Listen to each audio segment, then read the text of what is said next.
Today I will talk about on the topic the Ball poem, which is composed by John Berrien, who was an American poet and scholar. In this poem, the poet is talking about a little boy who had lost his ball. He was playing with his ball. The ball skipped from his hand and went into the nearby water body. The poet says that this sight of the boy losing his favorite ball made him think about the boy and his reaction to the situation. He further says that the boy was helplessly looking into the water where his ball had gone. He was sad and was trembling with fear. He got so immersed in his sorrow that he kept standing near the harbor for a very long time and kept on looking for his ball. The poet says that he could console him that he may get new balls, or he could also give him some money to buy another ball. But he stops himself from doing so because he thinks that the money may bring a new ball but will not bring the memories and feelings attached to the lost ball. He further says that the time has come for the boy to learn his responsibilities. Here the poet wants to say that now the boy will learn the toughest lesson of life, the lesson of accepting the harsh realities of life, that one day we will lose our loved ones and our loved things. After that, I would like to talk about the explanation of first stanza.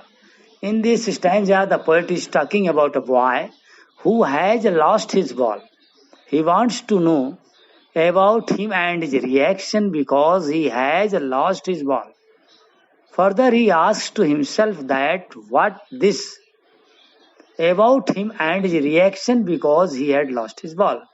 Further, he asks to himself that what this boy will do after losing his ball.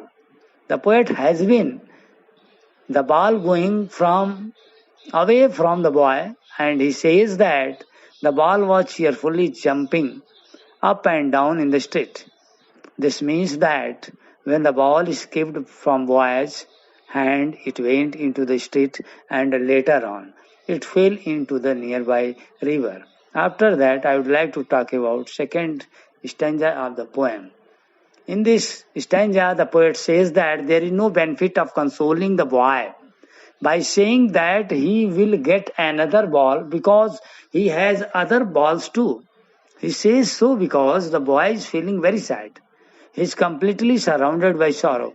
He is sad because all the memories of the childhood days went down the harbor with the ball. Here the poet says that the boy is very sad as the ball which has now gone into the water reminds him of these sweet memories of times when he owned it. This loss is unbearable for him and he is grief stricken. The poet says that he can't even tell the boy to take some money from him in order to buy another ball. He says so because the new ball will not bring the sense of belonging to the boy. Further, the poet says that the time has come for the boy to learn the responsibilities of taking care of his things. In another passage, we are going to talk about the poet says that the boy has to learn that in this materialistic world, many of his belongings will be the lost. In this stanza, he personifies that the ball as his belongings, be it worldly things or the relationship he is in possession of. So he says that he has to learn to live without them no matter what. He says no one can buy back such things for him. The poet said so because according to him, money cannot buy you everything. If it does buy you some materialistic thing, still it will not be able to buy the sense of belongingness. He says that the boy is learning how to stand up against the sense of lost things. This means that the boy is trying to learn the real truth of life, which states that you have to accept the miseries of life and stand up again. This is the truth which everyone has to learn in his or her life, the harsh truth of standing up against the odd miseries of life that everyone has to bear. In next stanza, students are advised to do NCERT questions, one long question and extract based question in notebook. Thank you.